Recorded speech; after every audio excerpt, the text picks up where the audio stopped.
네, 여러분의 저녁 파트너 김종석입니다. 어제 윤석열 대통령이 시민들과 만난 자리에서 선거를 위한 돈 풀기는 안 할 것이다. 서민을 위한 예산을 짜겠다고 한 반면에 오늘 이재명 대표가 기자회견을 자청해서요. 돈을 풀어야 한다. 역공에 나섰습니다. 이 소식 저희가 차분하게 하나하나 준비했습니다. 예, 그리고 오늘도 여러분의 댓글 기다립니다. 뉴스타트 유튜브 생방송에 의미 있는 댓글 남기시면 저희가 소개도 하고 질문도 받아보겠습니다. 멀리 가지 마십시오. 잠시 후에 바로 돌아옵니다.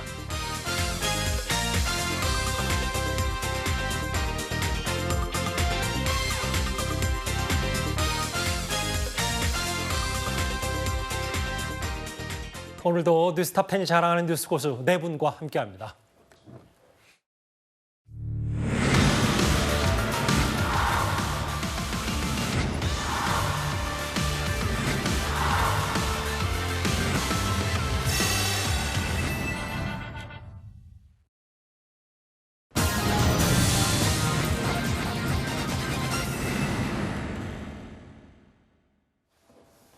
예, 역대 11월 가운데 가장 더운 날씨였습니다. 일교차가 크니까요. 건강관리에 더 각별히 신경 쓰셔야 될 것 같습니다. 오늘 뉴스탑 10은 바로 여기부터입니다. 김포 즉답 피한 이재명 대표와 돈풀기 담은 6천자 회견문 얘기입니다. 5위부터 만나볼까요? 국민의힘이 연일 김포시의 서울 편입 문제를 띄우고 있습니다. 사실상 여당의 총선 공약 1호인 셈인데요. 이 사안에 주도권을 좀 쥐었다는 판단일 겁니다. 그런데 아직까지는 찬성과 반대, 명확한 입장은 없었던 민주당인데 오늘 이재명 대표가 기자들 앞에서 이런 말을 했습니다. 김포 서울 편입에 대해서는 어떻게 보세요? 김포 시민들의 의견을 수렴해 서울시 편입 여부를 추진하겠다는 우리 당의 입장에 대해 민주당 입장이 무엇인지 잘 모르겠습니다. 반대한다는 것입니까? 아니면 찬성한다는 것입니까? 민주당은 지금처럼 동문서답을 할 것이 아니라 찬성인지 반대인지 입장을 명확하게 밝히는 것이 도리라고 생각합니다. 이 중대한 국가적 과제를 가지고 아무 생각 없이 툭 던졌다가 이거 저항이 만만치 않네, 쉽지가 않겠네 라고 하니까 그냥 슬그머니 모른 척하는 이런 방식의 국정운영은 정말로 문제다라는 생각을 하고 있습니다. 이 5천만이 넘는 많은 사람들의 운명이 걸린 대한민국의 국정은 정말로 진중하고 신중하고 엄중해야 된다라는 말씀을 드리겠습니다. 오늘 이재명 대표는 김포 편입 문제에 대해서 쉽지가 않겠네, 저항이 만만치 않겠네라는 표현을 썼는데 일단 이현정 의원님, 네. 신중하고 엄중해야 된다는 이재명 대표 입장. 즉답은 안 했는데 좀 어떻게 판단하세요? 당연히 국가적 과제는 신중해야겠죠. 근데 지난 선거 때, 보궐선거 때인가요? 아마 제가 기억하기로는 이재명 대표가 김포공항을 이전하겠다, 없애겠다 이런 공약을 한 바 있습니다. 당시 송영길 대표, 전 대표하고 나와서 기자회견도 하고 현지에 가서 했던 거 기억이 납니다. 근데 그 다음에 그게 어떻게 됐습니까? 강한 반발에 붙여서 결국은 흐지부지 됐지 않습니까? 바로 그게 그거죠. 국가적 중대 과제를 아무 생각 없이 훅 던졌다가 저항이 만만치 않네, 쉽지가 않겠네 라면서 접었던 게 바로 김포공항 이전 문제 아닌가요? 자, 근데 지금 이 김포시 이 문제는 김포 시민들이 제가 알기로 많이 찬성하는 걸로 알고 있습니다. 또 김포시뿐만 아니라 다른 인근 도시에서도 굉장히 찬성의 분위기가 있는 걸로 알고 있습니다. 자, 그러면 경기도지사를 하셨잖아요. 성남시장도 하셨고, 그렇다면 이 부분에 대한 분명한 입장이 있을 텐데 천공 탓하지 마시고, 예. 예를 들어서 이 부분에 대해서 그러면 찬성이다 반대다 아니면 이거는 포퓰리즘이다 이야기 하시든지 입장이 아마 충분히 있을 겁니다. 왜냐하면 이 경기도 문제는 늘 경기도 분도 문제도 있었고, 예. 하기 때문에 아마 고민이 되어 있을 겁니다. 자, 그렇다면 김포 서울시 편입 문제가 어제 오늘 나온 문제는 아니거든요. 이미 오래전부터 이 문제가 거론이 됐었던 걸로 알고 있습니다. 자, 그렇다면 이 부분에 대해서 본인이 입장을 이제 밝힐 때가 됐는데 계속 천공탓만 민주당은 하고 있는 것 같습니다. 지금 보시는 것처럼 어제는 기자들의 질문에는 답변을 하지 않았고 오늘은 국정은 장난이 아니다, 신중해야 된다라는 얘기를 했는데 아까 이현정 의원께서 잠시 언급을 하셨던 것처럼 사실 국민의힘의 이번 김포 서울 편입 구상은 김동연 현 경기도지사가 공약했던 경기 남도 북도, 그러니까 분도와도 관련이 있을 겁니다. 경기도지사 출신인 이재명 대표, 과거에는 이 분도론에 대해서 이런 말을 한 적이 있습니다. 엄마가 좋을 때도 있고 아빠가 좋을 때도 있는데 네. 지금 현재 상태에서 분도를 하게 되면 네. 북부의 실질적으로 북부 주민들의 삶은 나빠집니다. 지금은 반대, 나중은 찬성 이렇게 정리를 하겠습니다. 네. 분도를 하는 게 그리고 우리 다른 질의가 도민들의 있어서. 삶에 도움이 되는 상황에서 해야죠. 네. 저는 이 분도 논의는 매우 정치적 목적에서 시작됐다고 보는 사람이기 때문에 주민들이 일단 원해야 되고 주민들의 삶이 개선되는 방향이어야 된다는 점을 제가 말씀드리는 거예요. 네. 남부의 재정 지원이 끊기면 북부가 어려워지고 남부 쪽 지원이 없으면 북부는 매우 주민들의 삶이 어려워질 수밖에 없는 상황인데 유일하게 이걸 선호하는 것은 사실은 승진 기회나 정치적 기회가 있는 공무원 외에는 실제 지금 상태로는 분도가 혜택이 없습니다. 당시에도 경기도지사 시절에도 남도 북도 분도에 대해서 상당히 모호한 입장이었던 것 같아요. 과거 영상을 보니까. 노도현 교수님. 물론 신중해야죠. 단위 국가 중요 대사니까. 근데 다만 경기도지사 출신이면 김포 편입에 대해서 찬반이 확실하거나 혹은 분도도 마찬가지고 모호한 태도를 계속 이어갈 수는 없지 않느냐. 어떻게 좀 판단하십니까? 글쎄요, 저는 이 문제는 뭐 정책적 토론 해볼 수 있는 대상이라고 생각합니다. 뭐 진지하게 토론하고 깊이 있게 검토해야 되겠죠. 뭐 선거 때 나왔다 그것만 가지고 이걸 폄하할 수는 없는 겁니다. 예. 세종시 문제도 선거 때 나왔지 않습니까? 그래서 나라적으로 국가적으로 굉장히 깊이 있는 토론해서 지금 추진하는 중이고요. 여전히. 이 문제는 지금 얘기했지만 김동연 지사가 경기도를 남도와 북도로 분도한다 하는 그것 때문에 계기가 돼서 나온 거죠. 전 김포 시민들의 이런 입장을 이해합니다. 김포는 지도를 보시면 아시겠지만 한강 이남에 있는 유일한 지금 경기도 지역입니다. 지금 유일한 지역이라기보다는 서울과 인천으로 둘러싸여 있는 지역 아니겠습니까? 예. 근데 김포를 그럼 경기도 북도로 보낸다? 그러면 한강 이남에 있는 유일한 지역이 돼버립니다. 그래서 경기도 북도와 연결하려면 한강을 건너야 되는데 지금 거기는 다리가 하나밖에 없다는 거죠. 남도로 보낸다? 그러면 한강 이남에 있는 유일한 경기도 지역이 돼버리는 것이고 경기도와 연결되지 않은 다른 지역과. 이래 버리니까 김포 시민으로서는 그럴 자에는 차라리 서울이나 나는 인천으로 편입해도 괜찮다 생각합니다. 그러나 만약에 다른 지역으로 편입된다면 서울이 낫겠다 하는 건 당연한 인지상정 아니겠습니까? 정치의 요체는 민심을 받드는 겁니다. 예. 그러면 김포 시민들이 뭘 원하는지 알아보고 그렇게 추진하는 게 바람직하다고 생각하고요. 예.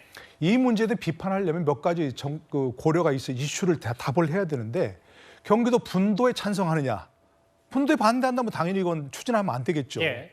두 번째, 김포가 만약 그렇다면 분도 찬성한다면 김포가 북도로 가는 게 맞느냐, 경기 남도로 가는 게 맞느냐 얘기를 해야 되고 만약에 서울 편입을 찬성하느냐 반대하느냐 그 문제도 얘기를 해야 되는 거 아니겠습니까? 그러니까 민주당 내 혹은 이재명 대표 자체가 교통 정리가 좀 돼야 된다는 말씀이신 그렇습니다. 거예요? 그래야 제가 처음 얘기한 정책적 토론이 예. 생산적으로 되는 거죠. 과거에도 뭐 해마다 좀 여러 질문이 있었는데 현 단계에선 바람직하지 않다. 또 2년 전에는 2018년에는 또 바람직하다. 오늘 기자들이 그럼 국민의힘이 주장하고 있는 서울의 김포 편입 문제, 김포의 서울 편입 문제를 좀 어떻게 할 거냐? 신중한 문제다. 뭐 100% 찬성 반대 입장은 이재명 대표가 밝히지 않았습니다. 민주당 사람들, 민주당 인사들도 대체적인 목소리는 신중해야 한다는 겁니다. 그런데 오늘 목소리를 좀 종합해보면 조금씩 말들이 다릅니다. 김포를 서울로 편입한다는 아이디어 자체에 대해서도 문제가 많다, 우려된다 이쪽이세요. 아니에요. 저는 그렇게 생각은 아니에요. 이 던지는 방식이 절차적 문제인 거고. 그래도 책임 있는 여당이고 여당의 당대표가 되면 국토대전략 차원에서 얘기를 돼야 됩니다. 설익은 서울 블랙홀 선언으로 국면 전환 시도 말고 진정한 지방 시대를 고민하라. 메가시티 논의가 필요한 곳은 인력, 서비스, 노동, 자본, 인프라 등 모든 것을 블랙홀처럼 빨아들이고 있는 서울이 아닙니다. 정책이라 부르기도 민망한 총선 전략력 선언은 취소하고 진정한 의미에서의 경기도 발전, 국가 균형 발전을 논의합시다. 저희는 정책 의견 그룹으로서 더 좋은 미래가 먼저 이 문제에 대한 입장을 내는 것은 별도로 하고요. 당 지도부는 신중한 입장을 하는 것이 옳다 생각하고요. 그런 신중한 입장에 대한 국민의힘의 빠른 입장은 오세훈 시장한테 먼저 물어보시기 바랍니다. 오늘 민주당의 입장, 원내대표와 민주당 내 최대 계파인 더 좋은 미래 수장 강훈식 의원의 얘기를 좀 들어보면 뭔가 명쾌하진 않거든요. 좀 정혁진 변호사 어떻게 좀 들으셨어요? 일단은 국토를 행정구역으로 이렇게 인위적으로 구획하는 거는 사람들 살기 좋으라고, 우리 국민들 살기 좋으라고 한 거 아니겠습니까? 그런데 사회가 변화함에 따라 가지고 실생활하고 행정구역이 불일치하는 경우가 있잖아요. 그런 경우에는 당연히 합리적인 개편이 필요한데 예. 제가 봤을 때 지금 김포도 그러한 그 곳 중에 하나가 아닌가. 왜냐하면은 지금 김포에 사는 대부분의 주민들이 여기에 대해서 찬성하는 거 아니겠습니까?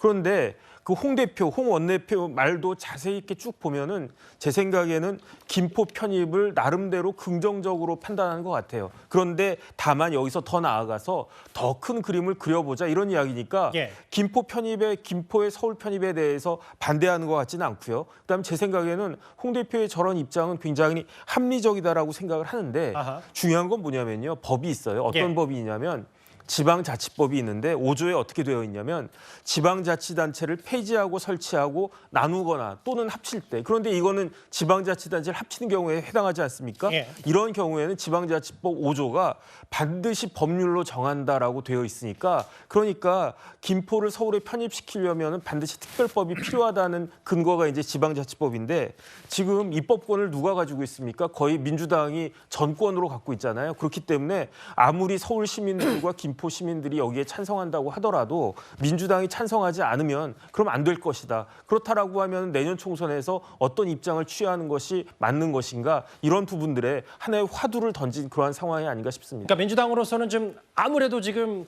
선제 공격을 당한 셈이기 때문에 우왕좌왕할 수가 없다 이 말씀을 좀 하시는 거예요? 그러니까 김포 시민들 입장에서는 특별법이 만들어져서 서울에 편입하는 걸 훨씬 원하지 않겠습니까? 그러니까 여기에 대한 민주당이 입장을 들어봐야 된다. 그다음에 내년 총선에서 어떻게 그 표를 행사할 것인지 결정할 것이다. 저는 그렇게 판단이 됩니다. 일단 주도권을 좀 국민의힘에선 쥐었다고 판단을 하고 이거 좀 먹히고 있다. 뭐 이게 총선 전략이든 아니든.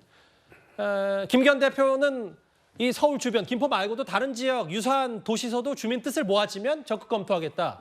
그리고 이르면 이번 주에 김포의 서울 편입 면제 특별법 발의를 추진하겠다. 오늘 또 특위위원장에 이 국토 관련 전공 있는 조경태 의원을 위원장으로 임명을 했어요. 다음 한번 보겠습니다. 여선홍 행정관님. 근데 사실 이게 홍익표 원내대표도 뭐 좋은 거면 더 크게 보자라는 얘기도 했고, 여기 보면 비명계 김종민 의원과 혹은 비명계 아닌 정성호 의원조차도 국민의힘에 상당히 준비를 많이 한 것 같다.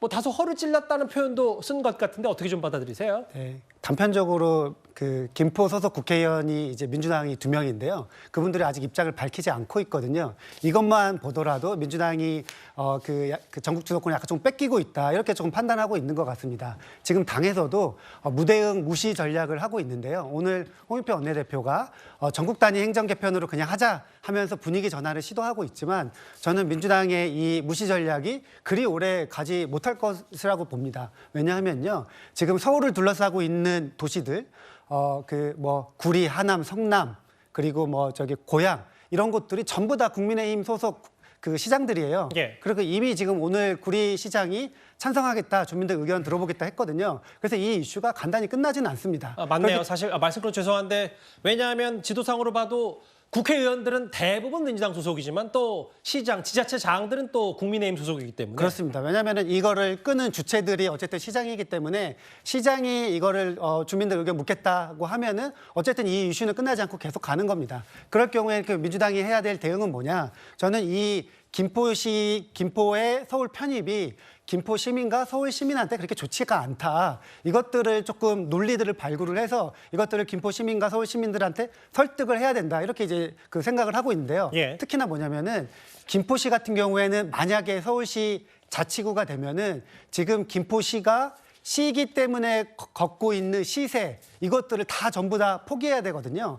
그 금액이 한 2,500억 정도 됩니다. 그러니까 지금 김포시의 올해 예산이 1조 4천억인데요. 예. 강남구 예산이 1조 2천억입니다. 그러니까 김포시가 서울시 자치구가 되면은 일단 김포의 예산이 절반으로 줄어듭니다. 그러면은 김포 시민들의 어쨌든 삶에 이제 영향을 받는 거죠. 네. 그리고 특히나 서울시가 지금 세수가 부족하거든요. 예. 그래서 김포시가 그 알겠습니다. 자치구로 무슨 오면은 예. 이제 그 n분의 1이 되기 때문에 서울시한테 행정적으로 또 예산적으로 큰 도움을 받기 힘들다. 이렇게 좀 보는 것을 설명을 해야 된다고 생각을 합니다. 일단 정치적 이슈는 던져졌기 때문에 이제 여야 할 것 없이 숙성 과정, 특히 뭐 국민의힘에서는 이 전략 혹은 총선 전략 말고도 실질적인 검토 과정을 잘 거쳐야 될 텐데요. 사실 어제 민주당의 맞불 작전 가운데 하나가 찬반 여부를 확실히 얘기하는 게 아니라 이게 그러니까 김포의 서울 편입 문제가 역술인 천공의 영향을 받은 건 아니냐 이런 의혹 제기였죠. 여당에서는 오늘 이렇게 반박을 했습니다. 윤석열 정부 들어서 논리적으로 상식적으로 이해하기 어려운 정책 결정마다 매번 등장하는 인물이 있습니다. 이번에는 설마 했는데 또 천공입니까? 영상 한번 들어보시죠. 경기도하고 서울하고는 하나예요. 두 개 낫게 되니까. 수도 서울이 되려고 그러면 이게 통합이 돼야 돼요. 천공은 지난해 1월 16일 강의에서도 같은 주장을 한 바 있습니다. 왜 윤석열 정부 들어 진행되는 회개한 정책과 천공의 말은 죄다 연결되어 있을까요? 대통령과 집권여당 대표가 무속인을 철석같이 믿고 무속인의 말에 따라 나라의 정책을 좌지우지하고 있다면 우리 국민에게 얼마나 불행한 일입니까? 야당 몇몇 인사들은 역술인 배우설까지 제기하는데 모처럼 여야가 정책 경쟁을 펼칠 수 있는 기회를 질 낮은 루머 논쟁으로 낭비할 생각인지 안타까울 뿐이며 이는 또한 김포 시민에 대한 모욕이기도 합니다. 음모론은 민주당 사유구조의 뿌리 깊은 내적 특성인지 중요한 사안이 나올 때마다 튀어나와 무의미한 정쟁을 유발하곤 합니다. 사실 다른 것도 아니라 어제 민주당 최고위원회 당 지도 회의 자리에서 역술인 천공의 강연 영상이 재생이 됐고 이거에 대해서 질 낮은 루머 논쟁이다. 천공이 또 한 번 등장했고 위원정 의원 어떻게 좀 보셨어요? 우리 박찬대 최고위원은 천공 매니아인 것 같습니다. 항상 이 최고위원 때 천공 관련된 의문 제기는 박찬대 의원이 도맡아 놓고 하더라고요. 아마 매일 열심히 보시는 것 같아요. 자, 그런데요. 이번에 이 문제는 굉장히 중요한 하나의 우리 공론의 장에 들어온 겁니다. 왜냐하면 다른 어떤 정쟁을 떠나서 앞으로 수도 서울을 어떻게 할 것인지, 자, 경기도와 또 관계를 어떻게 할 것인지, 또 김포 시민의 삶은 어떻게 개선할 것인지 정치가 해야 될 영역이 이런 거 아니겠습니까? 그러면 여러 가지 따져봐야겠죠. 그게 이제 공론이 시작된 겁니다. 그러면 민주당은 어떻게 되겠어요? 그럼 민주당도 입장들을 가지고 준비를 하고 이 문제에 대해서 접근해야 될 거 아니겠습니까? 왜냐? 지금 민주당 관련된 국회의원 2명이 다 지금 이 민주당, 김포 민주당 의원 출신들이 있지 않습니까? 그런데 뜬금없이 지금 천공 이야기를 합니다. 그러면 제가 이렇게 이야기를 할게요. 예를 들어서 김어준 씨가 매일 이제 지금 유튜브 방송하는데 민주당에서 이래라 저래라 합니다. 그러면 민주당은 김어준 씨의 이 조정을 받고 있는 정당인가요? 아니잖아요. 예. 마찬가지로 수도권에 대한 이 문제는 천공만 이야기한 게 아니라 학자들도 많이 이야기했고요. 뭐 KDI 등등 해서 많은 사람들이 수도권 어떻게 할 것인지 메가시티 문제는 이야기를 많이 해왔습니다. 다 제껴두고 왜 천공 문제만 가지고 이걸 하느냐. 이것 자체는 결국 이 공론의 장을 굉장히 저는 퇴색시키는 것이다. 정말 모처럼 여야가 논쟁을 할 수 있는 중요한 안건이 들어왔습니다. 그렇다면 민주당도 제1당입니다. 공당이라고 그러면 입장이 뭔지, 그럼 우리가 연구한 건 뭔지, 그 민주연구원도 있잖아요. 거기 연구원들 많지 않습니까? 연구해서 자, 그럼 이런 입장이다. 김포 시민을 위한 최선의 선택이 뭐냐? 서울 시민을 위한 최선의 선택이 뭔지 입장을 내야 될 거 아니겠습니까? 지금 천공 저런 이야기 하지 말고 그 시간에 이런 문제에 대해 좀 공부나 했으면 좋겠습니다. 사실 이 논쟁, 논점 중에 주목할 만한 인물들 한번 봐야 될 텐데요. 노돌 교수님. 여기 보면 김포에는 현역 국회의원 2명, 모두 다 민주당 소속입니다. 김포 갑의 김주영 의원, 김포을의 박상혁 의원. 근데 사실 이 김포의 서울 편입 문제가 김기현 대표가 쏘아올린 게 지난 월요일이고 지금 오늘 목요일인데 아직까지 입장이 없어요. 이걸 보면 여러 가지 시사하는 바가 좀 있을 것 같습니다. 뭐 아까 손용 행정관이 잘 지적했지 않습니까? 뭐 곤혹스러운 입장일 것 같다고요. 더더구나 지역구에 있는 의원들은 더 힘들겠죠. 왜냐하면 이 문제는 우리가 뭐 아직 정확한 여론조사라든지 이런 거 파악한 건 나오지 않고 있습니다만 김포 시민들이 많이 원하고 있다는 건 지금 많이 들려오고 있지 않습니까? 그러니까 정확히는 홍철호 국민의힘 당협위원장이 여러 좀 한번 설문을 돌려보니까 찬성이 많았다 이런 얘기를 주장을 하더라고요. 만약에 지금도 아마 본인들이 지역 여론을 잘 알 테니까 김포 시민들이 이 문제를 반대한다면 당연히 반대하는 입장을 내겠죠. 그런데 알아보니까 뭐 대체로 찬성하는 입장이 많다 하니까 본인들은 찬성할 수도 없는 것이고 좀 당의 입장과 다르니까요. 아마 그래서 침묵하고 있는 것 아닌지 그렇게 생각을 합니다. 그렇게 된다면 아까 제가 말씀드린 대로 정치의 요체는 뭐냐? 민심을 받드는 거예요. 민심이 잘못된 걸 그걸 따라가면 안 되지만 잘못된 것도 아니고 지금 가장 중요한 그 여러 가지 도시계획을 하는 분들이 얘기하는 게 뭐냐면 행정구역과 생활권역이 되도록이면 일치하게 해야 한다는 거 아니겠습니까? 생활권과 행정권의 일치. 예, 생활권역과 행정구역이 일치되는 게 지금 잘못된 게 굉장히 많거든요. 제가 저 지방에 가보면 바로 같은 동네인데 중간에 다른 시군이 있는 데가 있어요. 좀 제가 어디라고 말은 안 하겠지만 그런 데는 되게 일치시켜 줘야 되는 거죠, 빨리. 좀 그거 보면서 아니 지금 공무원들이 뭐 하고 있나 하는 생각이 들더라니까요.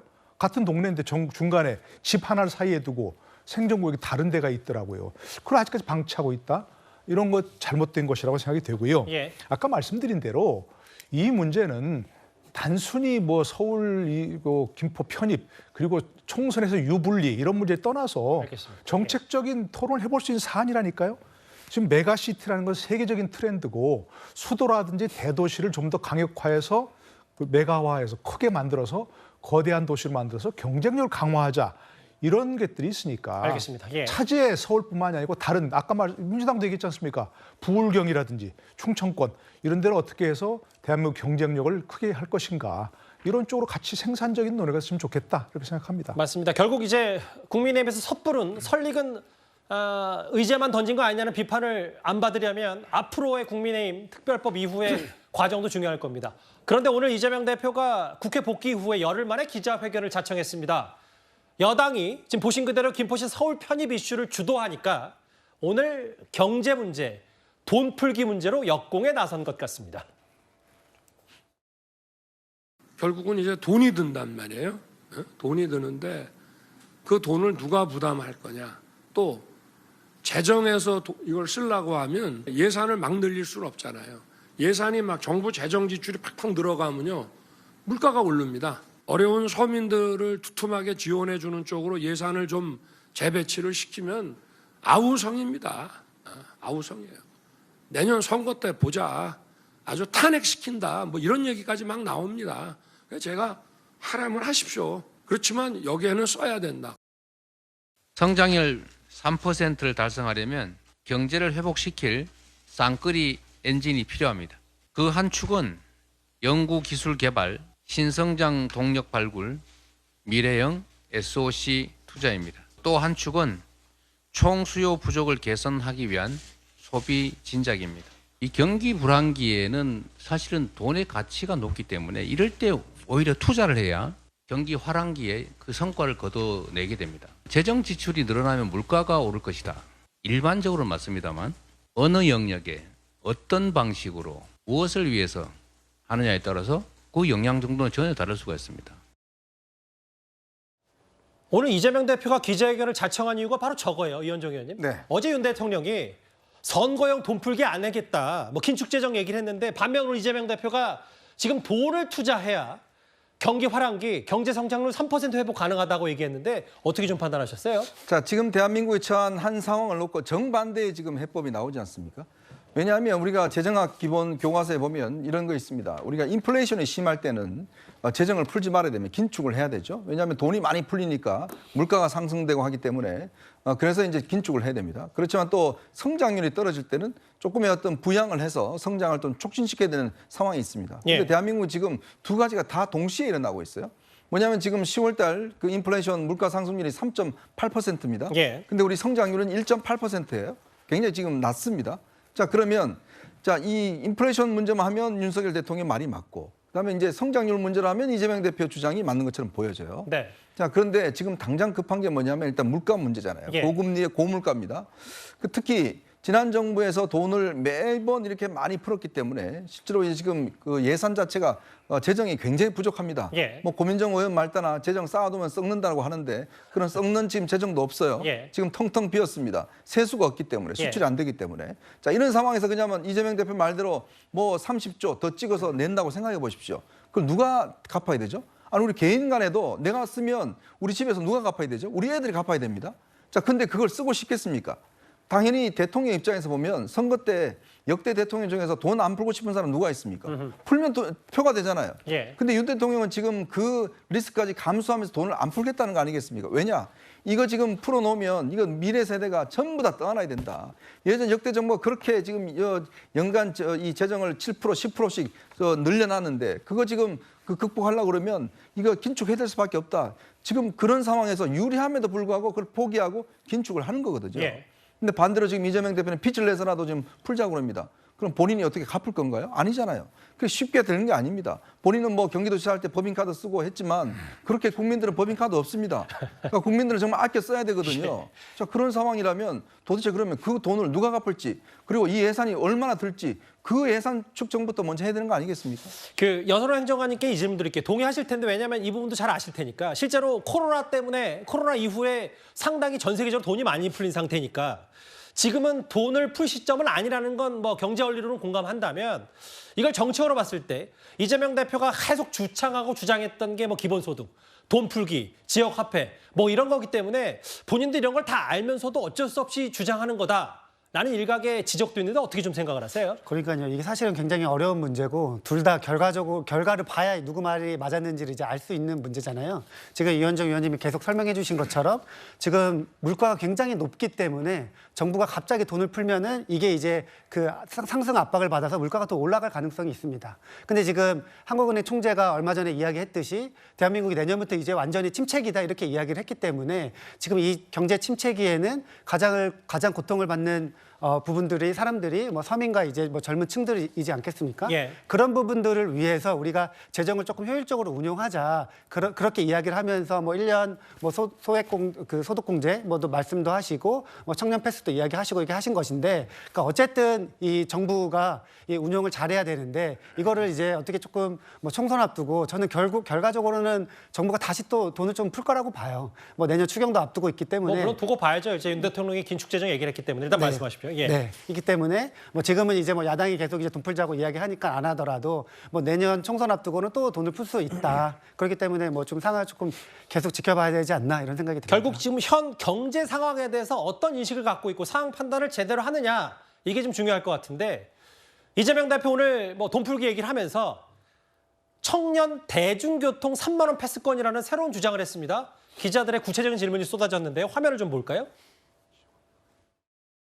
우리 서민들의 교통비 부담이 너무 큽니다. 청년들의 교통비 부담을 줄일 수 있도록 청년 3만 원 패스를 제안합니다. 이 제도가 안정적으로 정착되면 전 국민을 상대로 확대하도록 하겠습니다.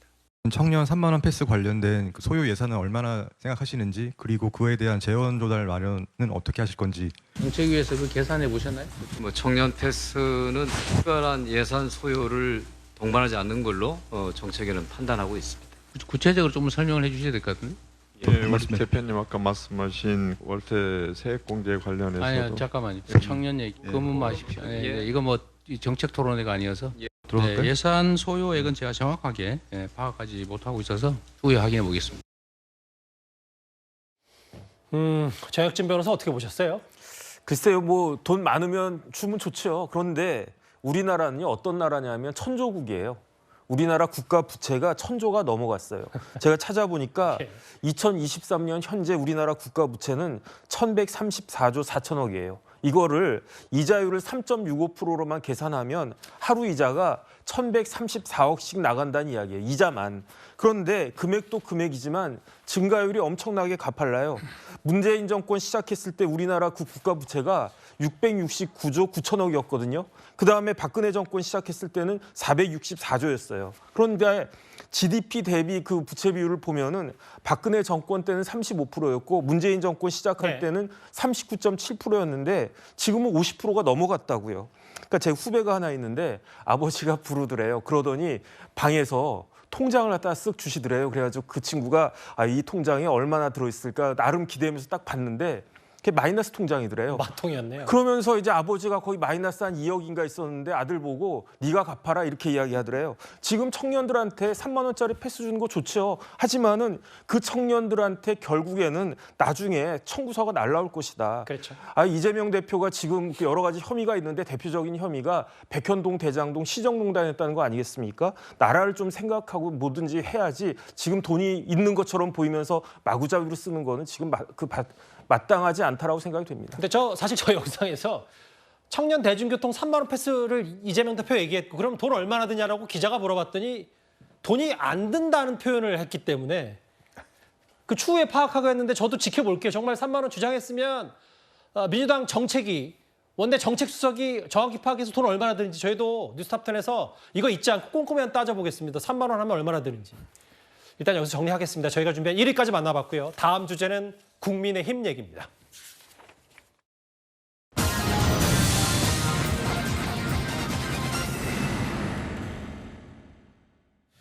저희가 준비한 4위부터 만나보겠습니다. 인요한 혁신위가 제안한 이준석 전 대표, 홍준표 시장 등 징계를 취소하는 걸 오늘 국민의힘 지도부가 받아들였습니다. 그리고 당내 통합의 마지막 퍼즐이라고 할까요? 이준석 전 대표요. 인요한 위원장은 연일 만나자며 손을 내밀고 있지만 그게 쉽지 않을 것 같습니다. 좀 만나서 듣고 싶다. 제 주장을 하고 싶은 게 아니라 도움을 받고 싶다. 많은 경험을 갖고 이 당을 만드는데 공이 큰 걸로 알고 있는데 선거 때도 잘 도와주셨는데 앞으로 좀 도와달라. 앞으로 돕는 거를 저를 좀 가르쳐달라. 이런 뜻입니다. 이준석 전 대표하고의 만남은 조율이 좀 되는 상황인가요? 잘 안 되는 것 같아요.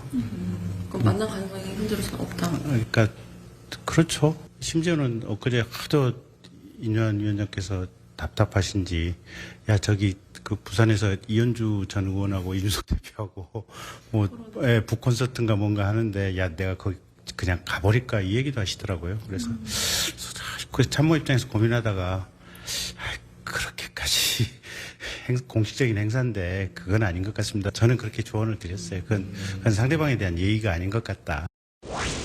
어제 유승민 의원을 만난 다음에 인요한 위원장이 보인 반응 때문에 더 만날 수가 없어요. 인요한 위원장이 뭔데 유승민의 정치 매너나 정치 인생을 평가합니까? 그걸 대단한 얘기 그냥 와가지고 인요한 위원장을 평가하고 이준석 만나 똑같아요. 가서 이런 걸 갈 겁니다. 오히려 이준석 만나보니까 마음의 상처가 생각보다 크지 않아. 사람 평가하고 이러려고 할 겁니다. 사람을 평가할 게 아니라 혁신위원회에 필요한 얘기를 해야 되는데 그거 빠지니까 지금 혁신위가 갈수록 힘이 빠지는 거거든요. 보신 그대로고 오늘 국민의힘 혁신위 대변인이죠. 김경진 전 의원이 기회되는 대로 만나겠다. 할 말 없고 지지율이나 올려라라고 국민의힘에 얘기했는데 인요한 위원장이 답답한지 상당히 진솔하게 얘기했어요. 이준석 전 대표가 계획하고 있는 북콘서트 그냥 약속 없이 가버릴 거라도 생각했다. 이런 얘기가 좀 나왔습니다. 저는 인요한 위원장이 보면 정치를 처음 하시는 분인데 하는 행동들을 보면 굉장히 정치에 노련하신 분인 것 같습니다. 상대방을 굉장히 잘 띄우세요. 보면 영남 의원들 지칭해서 영남 스타들이다 이야기를 하고 또 유승민 의원을 만나보니까 굉장히 젠틀맨이다. 그리고 국가를 정말 생각하는 사람이다. 등등 굉장히 칭찬을 합니다. 자, 그런 걸 보면 그동안 우리 정치권에서 볼 수 없었던 그런 이 캐릭터거든요.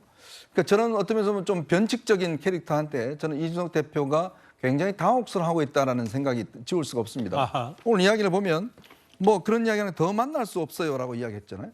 그럼 조금 만날 마음이 있었다는 이야기 같거든요. 근데 지금 보면 인요한 위원장은 세상에요. 계속적으로 만나자 구애하자는 사람한테 국민들은 예를 들어서 이 동정심을 보내지 계속 거부하는 사람한테 동정심 보내지 않습니다. 자, 그러면 이준석 전 대표가 얼마 동안이나 저렇게 거절할 수 있을까요? 그리고 지금 이 본인에 대한 사면 이거 자체는 본인이 생각해놓았던 지금 프로그램에 없었던 이야기죠. 왜냐하면 본인은 계속 국민의힘으로부터 탄압받고 짓밟히고 그러면서 도저히 어쩔 수 없이 이제 나가서 당을 만들든지 출마하든지 이런 모양새를 생각했을 텐데 지금 갑자기 이제 사면을 해버리니까 그럼 노은병 지금 위원장 될 수도 있는 거 아니에요? 지금 또 공천받을 수도 있는 상황이 될 수도 있는 거고. 근데 정말 노은병에 나갈까요? 저는 별로 그런 생각이 없을 것 같거든요. 자, 그렇기 때문에 계속 이제 인요한 위원장을 물고 늘어지고 지지율이나 올려라 등등 이야기를 하고 있는데 지금 국민의힘 당원 아닌가요? 근데 그 당의 상대로 해서 저렇게 이야기를 하면 과연 그게 국민들이 어떻게 보실까 지지자들이 그런 측면에서 뭐 본인이 이제 김종인 위원장 만난 거 보면 거의 이제 마지막 굳히기 작업을 하는 것 같습니다. 그런데 과연 이렇게 탈당을 할 경우에 얼마만큼 정책적인 영향이 있을지 지금보다 그거는 제가 볼 때는 아직까지 물음표인 것 같습니다. 그러니까 이현정 의원께 하나 더요. 왜 국민의힘 내부 사정 잘 아시니까 실제로 이니안 위원장이 뭐 언론을 통해서 배울 것도 많다. 대선 뭐 이기는데 공 세우지 않았냐. 혹은 내가 실제로 본인 콘서트도 가겠다. 이런 정도로 언론을 계속 흘리면서 손을 잡겠다, 러브콜을 보내겠다는 것 자체가 이준석 전 대표의 어떤 여러 정치적 행보, 신당, 창당, 탈당 명분에는 좀 악재다 이렇게 말씀하시는 거예요? 그렇죠. 왜냐하면요. 자꾸 이렇게 구애하고 뭔가 하려고 하고 낮은 자세로 가는 사람한테 자꾸 거절하면 나중에 그 사람이 나빠져 보여요. 왜냐하면 본질은 잊어버리고 이뇨한 위원장은 정말 열심히 만나려고 하는데 자꾸 거부하는 것처럼 이 모양새가 맞춰지는 거거든요. 그러니까 이뇨한 위원장이 기존 정치인 같으면 저렇게 못했을 겁니다. 근데 이분이 보니까요. 정치를 하신 분이 아니고 처음 들어오셔서 또 이게 이분이 이제 생각 방식은 보니까 굉장히 미국식 방식이에요. 그리고 상대방에 대해서 기분 나쁘게 하지 않습니다. 또 특히 대사면 문제에 대해서 홍준표 시장이 문제 제기하니까 아이고 제 잘못했습니다. 제가 잘못 알아들었습니다. 바로 본인이 사과해버렸잖아요. 그러니까 유연한 메시지를 낸다. 그러니까요. 뭐 그다음 이야기할 게 없습니다. 그러니까 그런 것들이 저는 이뇨한 위원장의 굉장히 큰 파워다, 힘이다 이렇게 봅니다. 일단 표면적으로 겉으로 봤을 때 이준석 전 대표가 이니안 위원장의 만남 제의를 받아들일 가능성은 거의 없어 보이고요. 그런데 앞서 화면에서 잠깐 보셨지만 오늘 이준석 전 대표가 저희 아침에 채널A 라디오쇼 정치 시그널에 출연을 했습니다. 이 자리에서 아마도 지금까지의 신당, 창당 관련 발언 중에 가장 센 메시지를 내놨는데요. 이니안 위원장 대신 김종인 전 비대위원장을 만난 그 다음 날 말입니다. 저 사람도 자기 나름대로 정치를 하려면 그런 미래를 가지면 안 된다는 뜻에서 나 얘기를 한 거지. 국민의힘에서 그 사람을 버렸으니까 그 사람은 자기 나름대로 뭐 행동할 수밖에 없는 거지 뭐. 김종인 위원장이 보시기에는 이 대표 미련이 많이 버려진 모습. 뭐 제가 한 말 중에서 그런 직접적인 표현은 전혀 없었는데 그렇게 느끼셨다면 뭐 그거는 어르신의 판단이니까 제가 뭐 부인할 것도 아니고요. 그런데 이제 그런 거죠. 사실 그 서울시장 보궐선거 승리를 이끄시면서 김종인 이준석 측에 초석을 놓고 국민의힘이면 당명까지 지으신 분인데 저렇게 말씀하실 정도면은 사실 이제 국민의힘의 지지자나 이런 분들도 어떤 의미인지 파악해야 될 것 같아요. 질문은 신당 창당 하실 거나였는데 지금 보면 당에 대한 애정이 또 약간 남아있는 애정 이런 것보다 저는 여기에 대해서 흔들림 없이 아주 명쾌하게 얘기했어요. 12월에 제가 특정한 날짜를 제가 고민하고 있는 날짜가 있는데 크리스마스인가요? 그거는 저는 확인해드릴 수 없습니다. 성탄절 전인지 아닌지는 알 수 없지만 최혁신 변호사님. 네네. 신당 창당을 시사하는 발언을 오늘 가장 세게 했거든요. 어떻게 좀 보셨어요? 일단은 제가 봤을 때는 이게 말이 되는가 하는 생각이 드는 게 이준석 대표가 뭐라고 얘기했냐면 자기는 마치 교통사고의 피해자다, 백대빵 피해자다 그렇게 이야기했는데 그래서 제가 다시 한번 찾아봤거든요. 어떻게 징계가 됐는가? 당원권 정지 6개월 받았을 때 그 사유가 뭐냐면은 품위유지 위반이었어요. 어떤 품위유지 위반이었나? 구체적으로 보면은 성상납 의혹과 관련해서 증거인멸 교사이기 때문에 당원으로서의 품위유지를 위반한 것이다. 이게 그 거짓이었습니까? 만약에 거짓이었다라고 하면 이준석 대표도 법적인 조치하는 거 좋아하시잖아요. 그런데 가만히 있었단 말이죠. 이거는 인정했다는 거 아니겠습니까? 추가 징계가 또 그 2022년 10월 7일에 있었는데 이때는 왜 그 징계 사유가 있었는가?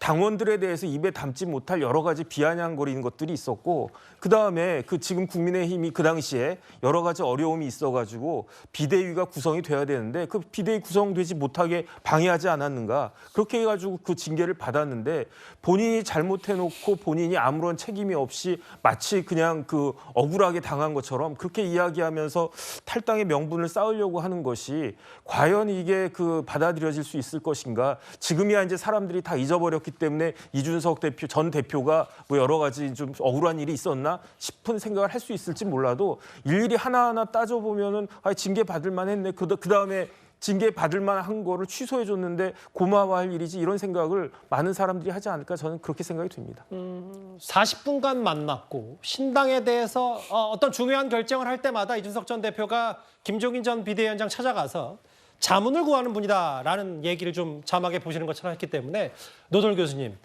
근데 이제 뭐 선후 관계도 왜냐하면 중요할 것 같은 게 이준석 전 대표가 어느 정도 마음을 먹고 왜냐하면 어제 김종인 전 비대위원장 만나는 사무실도 언론 기자들 앞에서 또 백브리핑도 하고 했었거든요. 마음을 먹고 김종인 전 비대위원장을 찾아갔는지 아니면 김종인 전 비대위원장 만나고 나서 이제 이렇게 해야 되겠다 하고 저희 채널A 정치 시그널 출연해서 얘기를 한 건지 선후 관계도 좀 중요할 것 같아서요.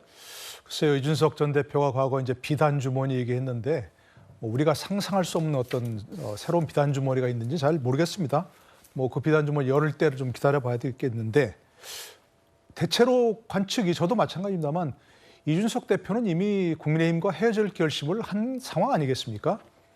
그리고 그걸 불쑥 이제 계량에 옮기는 것보다는 나는 이렇게 신중하게 결정하고 신중하게 판단한 사람이다 하기 위해서라도 김종인 전 대표를 만났을 것이고 김종인 위원장 또 조언을 듣고도 그 결심을 더 강화시킬 그런 순환이 있었겠지요. 그런데 이준석 전 대표의 그 어떤 선택지는 몇 개가 없지 않습니까? 국민의힘에 남아있으면서 노원 공천을 받는 거는 이미 포기했을 것이고 본인도 얘기했고 김종인 위원장도 전 위원장도 얘기했고 더 이상 미련을 버렸다 하는 거 아니겠습니까? 국민의힘에 대한 미련을. 그다음에 그러면 이제 탈당해서 무소속 출마로 대구 어디 출마한다는 얘기도 있고요. 그러나 무소속으로 출마해서 과연 거기서 되겠느냐?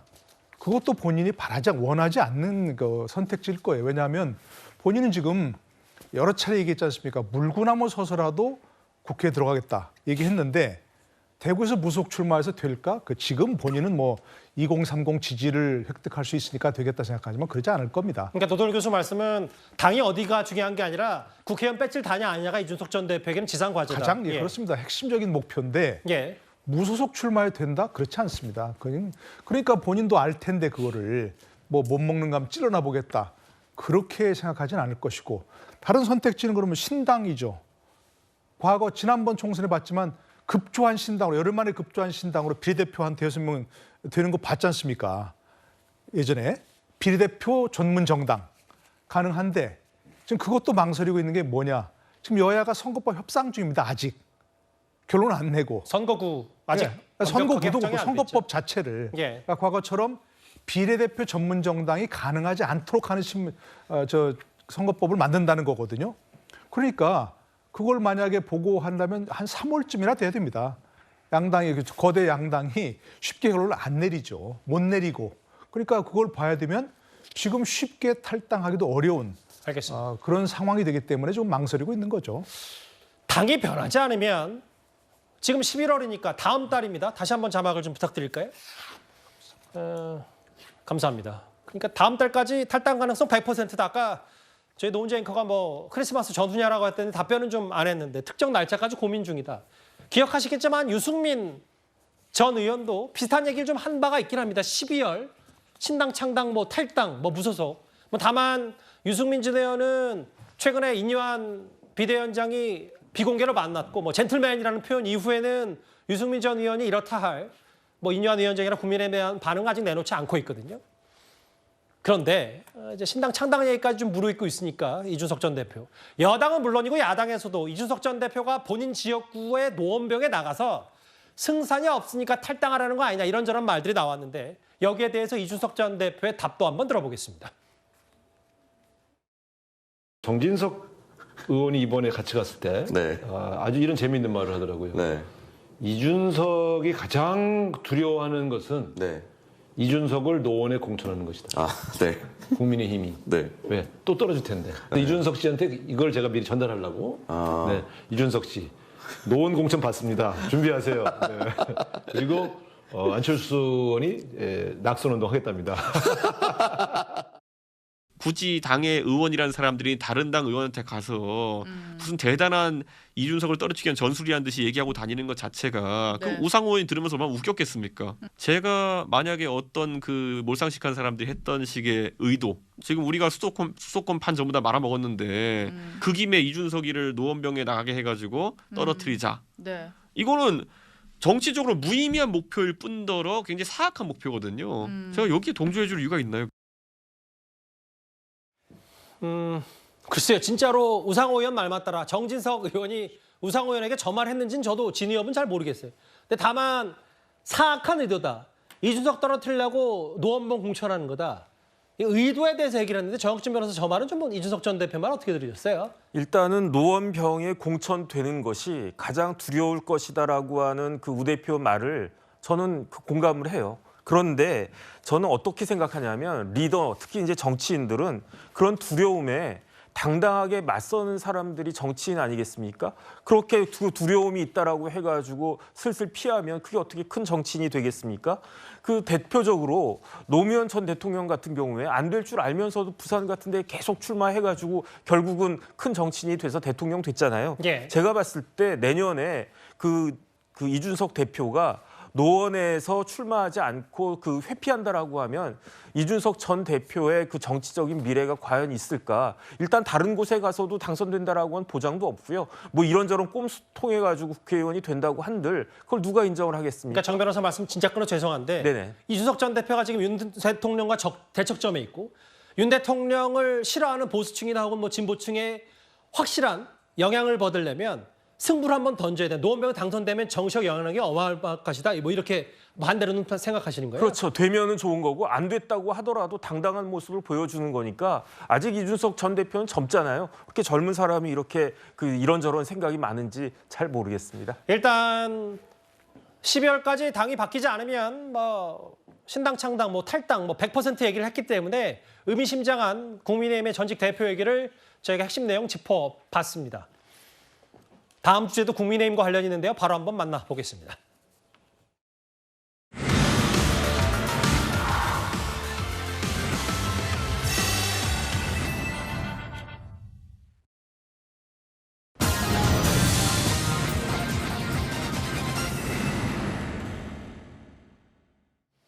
저희가 준비한 6위고요. 이 얘기는 저희가 잠시 뒤에 바로 만나보기로 하겠습니다. 먼저 국민의힘의 혁신위원회가 한 지역구에서 국회의원을 3번 하면 같은 곳에 또 출마하지 못하게 하는 이런 방안을 추진 중입니다. 기득권을 내려놓아야 한다. 뭐 여러 중진들의 실명이 나오니까 국민의힘이 꽤 술렁이고 있는 것 같습니다. 공무원도 구청장도 3번 이상 못하는데 3번 하고 지역구를 옮기든지 뭐 굉장히 많은 아이디어들 오가고 있어요. 아직 정해진 건 없습니다. 3선 이상 하려면 꼭 해야 되고 인기 있고 노련한 분이면 뭐 지역구도 바꿀 수 있다. 그런 옵션도 주고 뭐 여러 가지 모든 것을 묶어서 이것만이 방법이다. 그건 아니에요. 조금 지켜봐 주세요. 보편적 기준을 찾기가 쉽지 않은 면이 좀 있는 것 같아요. 험지에서 삼선하신 분도 있을 수가 있잖아요. 그래서 경우의 수가 워낙 좀 다양한 측면이 있어서 좀 쉽지 않은 어려운 거. 딱 삼선이라는 선보다는 약간 좀 영남권 중진들, 그러니까 영남 스타들의 서울 차출론 정도의 제안으로 정리될 수 있겠다. 큰 틀에서 보면 당내 다선 중진들의 희생, 헌신, 뭐 여기에 대한 요청, 뭐 이런 흐름으로 보시면 되겠죠. 혁신위도 조심스러울 수밖에 없어요. 사실 뭐 기득권 타파, 물갈이보다 더 중요한 건 선거에 이기는 건데 문제는 얼마나 쇄신과 혁신이 중요하냐 뭐 이런 얘기일 텐데 여기 있는 인물 말고도 더 있어요. 총 23명. 정우택, 정진석, 조경태, 김기현, 권성동, 윤상현, 김도읍, 윤재옥, 장재현, 하태경, 박대출. 혁신위에서 한 지역 3선 얘기가 나왔으니까 한번 출연은 봤는데 장해찬 최고위원님. 실제로 이런 물갈이 분위기 혁신위에서 띄워놓긴 했고 또 혁신위의 논의가 어느 정도 숙성 단계라고 볼 수 있을까요? 일단은 아이디어 차원이라고 생각을 하는데요. 그러나 분명한 것은 뭐 당내 반발이 있든 없든 지금의 여론 지형상 우리 당 혁신위가 제안하는 것을 거부할 수 있을까? 저도 지도부의 일원이지만 우리가 정말 위기에서 당의 체질을 한번 바꿔보겠다고 어렵게 인요한 위원장을 모시지 않았습니까? 물론 저 역시 개인 의견을 전제로 기계적인 뭐 3선 금지라던가 3년인 금지 이런 것보다는 지역구에 맞게 세밀한 조정이 필요하다고 생각합니다. 중진들에게는 뭐 페널티를 줄 수도 있는 부분이고요. 왜냐하면 정말 어려운 지역에서 개인기로 3선, 4선 한 분들도 있기 때문이죠. 다만 무엇이 되었건 이 푸른 눈의 혁신위원장 입에서 나와서 이게 공식 안건으로 올라오면 지도부가 이걸 받아들이지 않기가 굉장히 부담스러워요. 우리가 혁신하자고 모신 분 혁신안을 민주당처럼 저희가 철면피는 아니라서 그걸 그냥 뭉갤 수는 없잖아요. 김은경 혁신위의 재탕이 될 수도 없는 것이고 그리고 김은경 혁신위와 비교해도 훨씬 더 국민 눈높이에 맞고 도덕적 하자도 없고 국민이 공감하는 이야기를 하고 있는데 지도부의 결정이 중요한 것이 아니라 결국은 국민 여론과 공감대가 중요한 것이고요. 이런 식으로 인요한 위원장이 던지는 안들 그리고 구체적으로 어떤 안건이 올라올지 모르지만 그 안건이 언론 보도가 되었을 때 국민들이 야 이거 맞다. 이게 혁신이다 박수치면 당내 기득권이 아무리 높고 공고해도 그 혁신안은 통과될 가능성이 대단히 높다고 봅니다. 그 장혜선 최고가 민주당처럼 철면피가 아니라고 했기 때문에 설전 변호사께도 얘기를 들어야 될 거 왜냐하면 그 선인 것 같아요. 이게 뭐 당내에서 파열음이 있든 없든 어쨌든 쇄신 경장을 국민의힘이 먼저 시작했다. 그럼 민주당은 뭐 최근에 또 친명 일색의 총선 준비단을 발족시킨 거 아니냐 이런 비판이 있기 때문에 김은경 혁신위원과는 다르다. 어떻게 좀 판단하세요? 네, 뭐 김은경 혁신위가 더 성공했으면 더 좋았겠지만 저는 비판도 안 들었겠지만은 조금 아쉬운 점이 있다는 점은 뭐 수긍하고 갈 수 있을 것도 같습니다. 예. 그렇지만은 아직 그 혁신위의 안건이 끝난 것은 아니다. 이게 민주당도 준비하고 있고 총선 기획단을 통해서 이 공천 물갈이라든지 공천 개혁을 아마 할 거라고 보이고요. 저는 지금의 어떤 국민의힘의 이 3선 이상 금지 이 부분이 저는 비우는 것보다 채우는 게 더 중요하다고 봅니다. 그게 무슨 뜻이냐면 지금 이분들에 대해서 수도권으로 나와달라라고 했는데 만약에 이분들의 지역구에 지금 예를 들어서 용산에서 출마 예정을 하고 싶은 예를 들어서 대통령이 정말 내리꽂고 싶은 사람들이 들어가 버린다면 그게 과연 공천 혁신일까요? 저는 그건 아니라고 보거든요. 그렇기 때문에 오히려 이렇게 비우는 것은 쉽죠. 하지만 채우는 것이 더 중요한 저는 상황이 될 것이고 저는 아직 이 부분에 대해서는 저는 뭐 지금 명단에도 있지만은 하선 윤상현 의원 같은 경우는 뭐 본인이 무소속으로도 2번이 되시고 오신 분이에요 인천에서. 그러니까 험지고 저는 하태경 의원이 뭐 이번에 혁신위원장 물망에도 올랐습니다만은 이 뒤따르지 않은 선언. 그러니까 하태경 의원이 어떤 본인이 수도권 출마를 하면서 뭔가 뒤 이어서 올 것 같았는데 그런 것이 없었는데 오히려 이런 것들이 옴으로써 저는 좋습니다. 이러한 자극이 민주당에도 굉장히 좋은 자극이 될 것이라고 왜냐하면 민주당도 생각하고요. 뭐 한 지역구 3선 하는 건 안 된다 뭐 이런저런 얘기는 이미 나왔었잖아요. 얘기는 민주당도. 있었습니다만은 그게 아직 채택은 되지 않고 있어서 그래요. 저는 오히려 국민의힘에서 이런 논의가 되는 게 민주당에도 상당히 긍정적인 힘이 될 거라고 봅니다. 어쨌든 뒤숭숭하죠. 중진 물갈이론이 계속해서 나오니까 뭐 낙동강 하루세록 얘기도 그렇고요. 그런데 이 와중에 오늘 외부 인재를 영입할 책임질 인재영입위원장에 이철규 전 사무총장이 임명이 됐습니다. 보궐선거에서 패배 이에 책임을 지고 물러난 지 19일 만입니다. 의총에서 한 발언은 일부분 왜곡된 게 있어요. 승선 못한다가 아니라 같이 타고 나가는 사람들이 그러면 안 된다 이런 얘기예요. 당에 대한 우려를 배가 침몰시키는 행위로 비유하는 게 맞냐, 부적절하다 이렇게 워딩을. 난 모르겠어요. 모르는데 그 앞뒤를 모르기 때문에 한 마디를 가지고 그분이 무슨 뜻이 됐는지를 모르잖아요. 내가 또 한 사람을 가지고 얘기한 게 아니기 때문에. 이철규 위원장에 관련해서 선거 패배 책임지고 물러난 사람 보름 만에 다시 데려오는 거 유권자 우롱하는 거다. 김용 의원이 이렇게 페이스북에 글을 남겼는데요. 우리 당이 굉장히 쉽지 않은 상황인데 총선에 얼마나 더 국민들한테 감동을 주고 국회를 좀 더 발전시킬 수 있는 분들을 영입하기 위한 불가피한 조치라고 이해해 주시고 그 인재 영입의 최종적인 결과를 가지고 여러분께 평가받고자 합니다. 인재영입위원장이 총선 공천에도 영향을 끼칠 텐데 이렇게 되면 친윤계 인사들이 공천을 주도하는 게 아니냐는 비판도 제기될 수 있을 것 같거든요.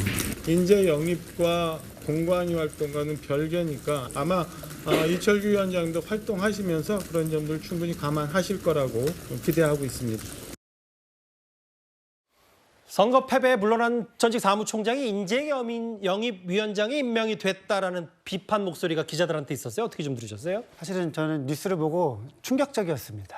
그러니까 또 그 임명 배경도 그 인재영입을 사무총장 재직 시절에 인재영입을 계속했기 때문에 이어나가야 된다 이런 취지로 말씀하셨거든요. 지금 이철규 그 의원 같은 경우에는 뭐 윤핵관 중에 윤핵관이라고 하는데 이분이 사무총장으로 있으면서 그 공천 이렇게 이제 막 내리꽂을 거다 이런 것 때문에 사실은 어떻게 보면은 이제 물러나 있는 건데 지금 인재영입위원장으로 들어오신다? 그러면은 지금 공식적으로 아예 그냥 인재영입 윤핵관, 검핵관들을 아예 그냥 인재로 추천할 수 있다 뭐 이런 얘기잖아요. 그래서 저는 이 국민의힘에서 이러한 뭐 외부 비판들을 어떻게 조금 뭐 무마하고 뭐 잠재울 수 있을지 이게 조금 더 뭐 관심이 갑니다. 사실 또 오늘 비운계에서 뭐 여기 보시면 허은하 의원도 마찬가지고 뭐 드라마 아내 유혹 장설 씨 얘기하는 것 같은데 저만 원 찍고 다시 등장하냐 뭐 이런 얘기를 했어요. 이거 좀 어떻게 장해찬 최고 국민의힘 내부에서는 유일하게 계시니까 어떻게 좀 들으셨습니까? 그러니까 이분들이 뭘 잘 모르셔서 하는 소리예요. 사실 제가 이철규 인재영입 위원장이랑 일을 오래 해봤잖아요. 예. 그럼 언론 보도도 나왔지만 인요한 혁신위원장을 사실 영입한 것도 이철규 인재영입 위원장이고 예. 그리고 이번에 김포 메가시티 공약도 이철규 의원이 가장 먼저 생각해낸 겁니다. 예. 이제서 제가 밝히지만 예. 그리고 또 한 가지 잠시만요. 김기현 대표 아이디어가 아니라 이철규 인재영입 당내에서 논의가 시작될 때 처음으로 아이디어를 제공한 당사자를 말하는 겁니다. 물론 그걸 받아서 당론으로 만든 건 김기현 대표 결단이고요. 그리고 제가 꼭 말씀드리고 싶은 건 당내에서 소위 말하는 뭐 친윤이라고 불리는 의원들 그리고 대통령실에 출마 예정 중인 수석 비서관들에 대해서 가장 냉정하게 그런 사람들일수록 경선해야 되고 어려운 격전지 가야 된다라고 평소 소신을 가지고 있는 분이 이제 이철규 인재영입 위원장이기 때문에 오히려 대통령과의 신뢰관계를 바탕으로 더 공정하게 당의 공천 사무를 관장할 수 있을 거라고 저는 확신하고 있어서요. 결과로 보여드린다는 박정화 수석 대변인의 말이 일리 있는 자신감이라고 생각합니다. 알겠습니다. 반면 이제 비윤계, 특히 김웅 의원 같은 경우는 유권자를 우롱한다고 했는데 아내 유혹 드라마 얘기도 나오고요. 알겠습니다. 이 얘기는 좀 핵심 내용만 짚어봤습니다. 조금 분위기를 바꿔보기 위해서요. 이 주제를 준비했습니다. 바로 한번 가볼까요?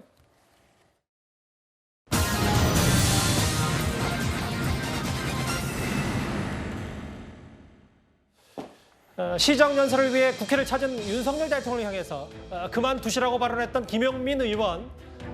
어제 오늘 지지자들 사이에선 영웅 대접을 받고 있는 것 같습니다. 그런데 당내에서도 비판이 나오고 있는데요. 오늘 이런 말을 했습니다.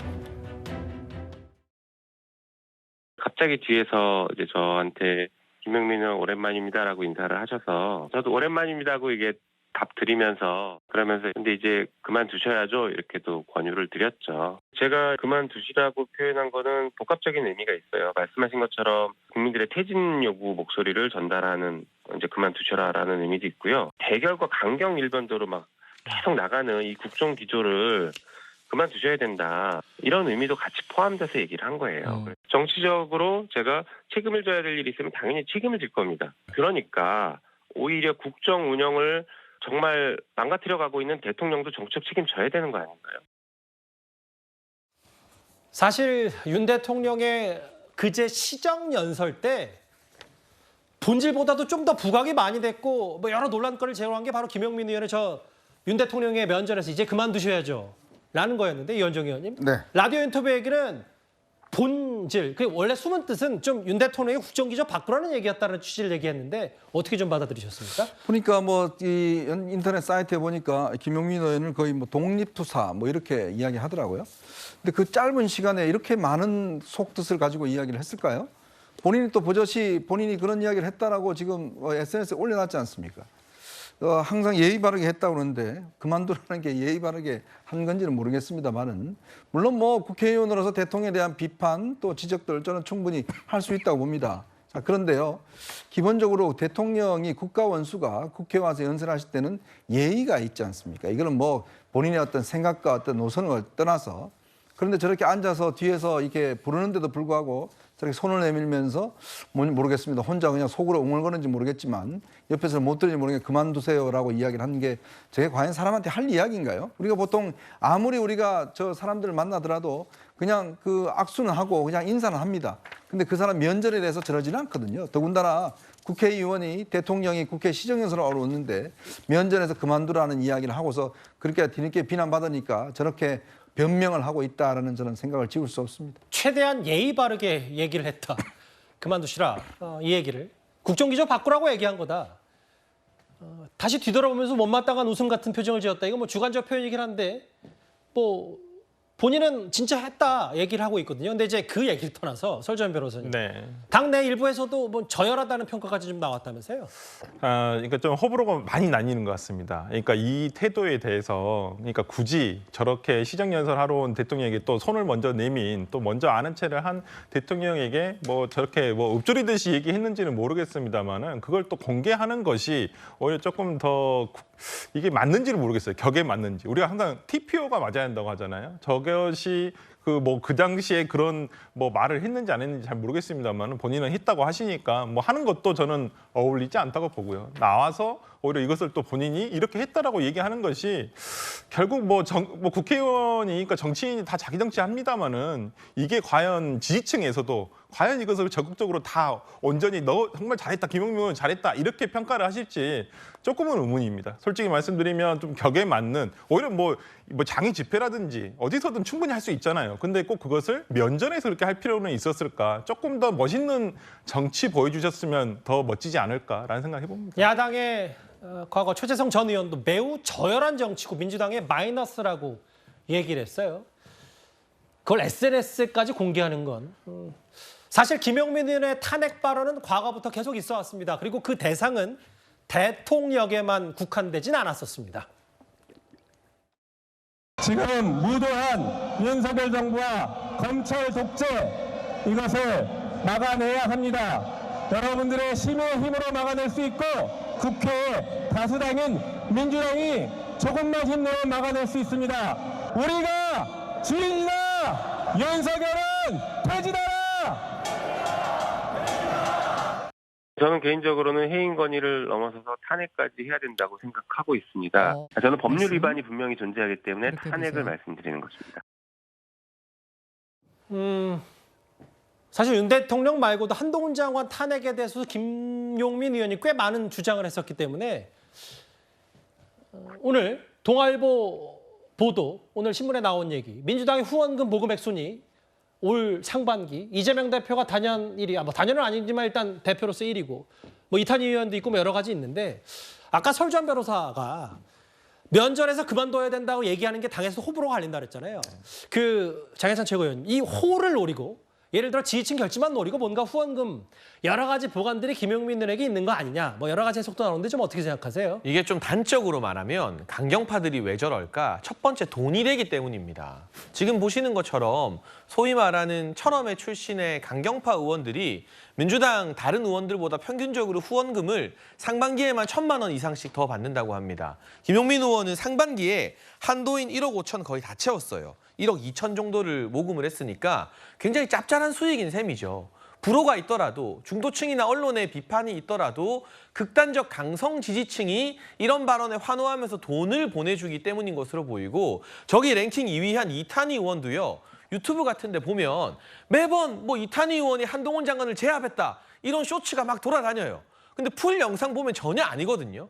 이렇게 자극적이고 왜곡된 영상이나 본인의 발언을 활약상으로 쪼개면 이 버블 효과 때문에 지지자들은 그 영상만 보고 진짜인 줄 알고 와 우리 이탄희 의원 잘한다, 김용민 잘한다 하면서 후원금 보내주고 경선 때 또 개딸들이나 찍어주겠지. 이런 얄팍한 심리가 있는 건데 이거 본질적으로 구조적으로 이런 강성 팬덤에 기대는 정치에 대해서 정당이 제도적으로 단칼을 쳐내지 않으면 앞으로 제2의 김용민, 제3의 김용민이 계속 나와서 대통령이 바뀌어도 만약 상대 정당에서 악수하면서 국민의힘 의원이 민주당 대통령한테 이제 그만두십시오 하면 민주당 의원들이 가만히 두고 보겠습니까? 이런 이 악순환의 연결고리를 끊기 위한 각 당의 공천 제도 개혁이 저는 필요하다고 생각합니다. 물론 뭐 저는 진행자니까 이 동아일보 보도의 또 다른 면도 한번 제가 한번 살펴보면 실제로 여기 민주당 말고 국민의힘도 친윤계 의원들이 좀 더 모금액 순위가 많지 않냐 이런 취지의 보도도 있으니까요. 그것도 한번 참고하셨으면 좋겠습니다. 일단 김용민 의원이 윤 대통령 면전에서 그만둬야 돼요 라고 했던 발언에 대해서 민주당 내부에서도 여러 볼멘 소리가 나오는 것 같습니다. 이번 주제 마무리하고요. 아까 김용민 의원이 탄핵 외쳤던 한동훈 장관 얘기를 지금부터 좀 해보겠습니다.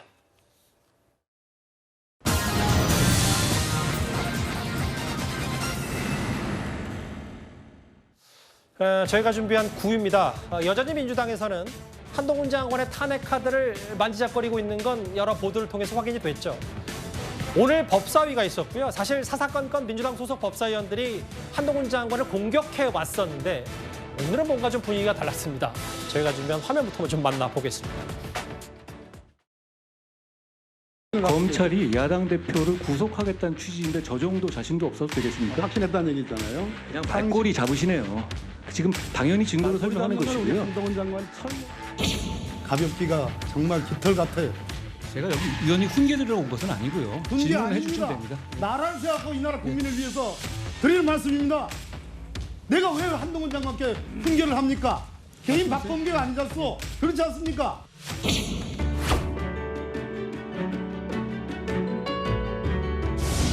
사각지대가 어디가 있냐면 실제로 뭐 아동보호 사건 같은 경우에 그 아동이 오히려 학대의 주체인 엄마 아빠가 있는데 보호소에 있는 것보다는 집으로 돌아가고 싶어요. 이 부분에 대한 지원이 불가능할 겁니다. 지금 규정으로는 살펴봐 없습니다. 주시고 그 피해자 보호를 법률적 구조를 할 수 있는 방안을 한번 살펴봐 주셨으면 좋겠습니다. 좋은 말씀입니다. 잘해보겠습니다. 정말로 잘 해보실 생각이십니까? 예. 열심히 하려고 한 느낌은 듭니다. 아, 왜 갑자기 예산안 심사하면서 이렇게 분위기가 좋아지는지 모르겠어요. 저희가 오늘 뉴스탑10 준비하면서 저 장면이 제일 흥미로웠던 것 같아요, 개인적으로. 이현정 의원님. 뭐 요즘 MC 김도읍이라고 부르잖아요. 이제 법사위 때 하도 많이 싸워서 이제 중지하느라. 예산안 심사하면서 왜 이렇게 분위기가 좋은지 모르겠다. 물론 뭐 이재명 대표 구속 여부를 두고 법사위에서 싸운 건 아니니까 그럴 수 있겠습니다만 정말로 열심히 하라는 느낌이 든다. 박범계 의원의 얘기 뭐 좀 전략이 바뀐 겁니까? 글쎄요, 뭐 박범계 의원 여기 낯선 저런 모습 같습니다. 근데 아마 본인도 이제 이미지 관리를 하는 게 아닌가 싶어요. 사실 그동안 보면 계속 한동훈 장관하고 뭐 다투다가 이런 장면이 있으니까 이제 선거가 다가왔지 않습니까? 아무래도 대전이 지역구인데 본인도 열심히 지역에서 또 좋아하시는 분들 또 싫어하시는 분들 있는 것이고 아마 그런 부분들 좀 중도층을 좀 겨냥한 그런 또 뭐 전략도 있는 것 같고 왜냐하면 한동훈 장관만 계속 각을 세우면 물론 아주 강렬한 지지층들은 지지하겠지만 이 중도에 계신 분이라든지 이런 분들 같은 경우는 굉장히 좀 불쾌하신 분들도 계실 거거든요. 아마 그런 측면에서 한 것 같고 특히 또 이번에 질문한 것 같은 경우는 아마 본인이 또 이런 것들을 좀 적극적으로 아마 또 관심이 있는 분야이기 때문에 한동훈 장관한테 부탁한 게 아닌가 싶은데 참 오랜만에 훈훈한 장면인 것 같습니다. 오늘 저희가 아마 내일도 보내줄 기회가 있을지 모르겠지만 이 보시는 전직 법무부 장관인 박범계 의원과의 정말 훈훈한 화기애애한 장면 말고도 사실 법사위에 김영배 의원도 있는데 김영배 의원도 또 오늘 한동훈 장관과 아까 저희 뉴스탑10 제작진이 준비한 꽤 훈훈한 배경음악도 좀 들었잖아요. 그런 얘기. 아, 김도 법사위원장이 반문을 했군요. 김영배 의원이 한동훈 장관을 칭찬했다고? 아마 저 영상 저희가 내일쯤 기회가 되면 짚어볼 기회가 있을 겁니다. 조금 더 본질로 가보면요. 어제 법무부가 분위기를 좀 바꿔보면 어제 법무부가 한 라디오 진행자에게 법적 조치를 예고한 게 있습니다. 장혜선 최고위원님, 저하고 화면을 좀 같이 보실까요? 최근에 MBC 신장식의 뉴스 아이킥을 진행하고 있는 변호사 신장식 씨가 자식 잃은 부모의 비탄을 인기몰이, 유명인 놀이 수단으로 써먹는 것이다. 개정안 발의에 대해서 한동훈 장관을 비판했어요. 일단 사실관계와 법무부 좀 많이 다르다고 반박했습니다. 일단 국가배상법 개정안이 현재로서는 통과가 안 되어 있기 때문에 참 안타까운 사연으로 이 아들을 잃은 부모님께서 1심 소송에서 패소를 했습니다. 그런데 저 신장식 앵커의 말처럼 법무부가 하겠다 해놓고 아무 노력도 안 한 것이 아니라 의견 수렴부터 법안 발의 예고 등등까지 보도자료로 조금만 검색해보면 뉴스기사 숱하게 나올 정도로 법무부가 어떤 과정을 밟아 나가고 있는지가 다 고시가 되어 있는 상황이고요. 이게 이제 정부 입법으로 발의가 되면 여야 합의해서 역시나 과반인 민주당의 동의가 필요하겠죠. 통과가 되면 2심에서는 충분히 다른 결과가 나올 수 있는 상황인데 저 논평만 보면 마치 한동훈 장관이 한 번 이걸 언급하고 그 이후로 법무부에서 어떤 노력도 기울이지 않은 것처럼 단정하고 있으며 뭐 표리부동이니 양두구육이니 인면수심이니 이게 법무부 장관한테 공영방송 진행자가 쓸 수 있는 표현입니까? 다른 방송에서 저런 표현 쓰면 진행자 누가 됐든 아마 하차했을 겁니다. 문재인 정부 때도 마찬가지였을 거고요. MBC가 막 나가도 너무 막 나간다라는 생각이 들 수밖에 없는 대목입니다. 그 사실 뭐 법무부는 이 해당 건만 갖고 일단은 법적 대응을 예고했지만 사실 근본적인 기저에 집권 여당에서는 해당 진행자에 대한 정치적 편향성 혹은 과거의 정치적 이력, 뭐 과거 전력 이런 걸도 우리가 같이 염두에 두고 생각하지는 않을 수 없을 것 같아요. 뭐 과거 정의당의 당적을 가지고 계셨었죠. 비례대표 순번 6번에도 선출이 되셨었고 그러는데 뭐 지금은 당적이 없는 걸 저도 알고 있습니다. 근데 지금 아마 신장식 진행자 변호사가 이제 아마 짚고자 한 부분은 저는 그렇습니다. 이 사건이 홍일병 사건이 1심만 4년이 걸렸어요. 4년이 그동안에 어떤 재판부에서도 굉장히 이중배상 금지라는 어찌 보면 국가배상법상의 이 규정 때문에 더 이상 배상이 되지 않는 부분에 대해서 상당히 재판부에서도 노력을 했습니다만 시간을 조금 재판을 끌면서까지 노력했습니다만은 그 과정에서 입법이 되지 않아서 결국에는 구제를 받지 못한 상황이 돼버렸거든요. 좀 안타까운 내용을 살펴보면 굉장히 안타깝습니다. 그런 점을 저는 신장식 변호사가 짚었다고 생각을 하고요. 근데 그 양도구역이 참 이 정권 들어서 양도구역이라는 표현이 굉장히 좀 뭐 징계 대상이 된다든지 좀 그런 면이 있어서 좀 그렇습니다만은 어찌됐든 법무부에서 지금 그렇지만 명예훼손으로는 고소를 하지 않고 그냥 방통위에 아마 중재하는 사실이 다르니까 뭐 그런 부분에 대해서 지적을 한 걸로서 알고 있어서요. 뭐 오늘 또 뭐 유튜브 방송에서 신장식 변호사는 뭐 명예훼손으로 고소하리라 뭐 이렇게 얘기까지 하시더라고요. 예. 알겠습니다. 법사위 얘기 오늘 훈훈했던 얘기와 함께 한동훈 장관 관련 법무부의 법적 조치 예고까지 하나하나 만나봤습니다.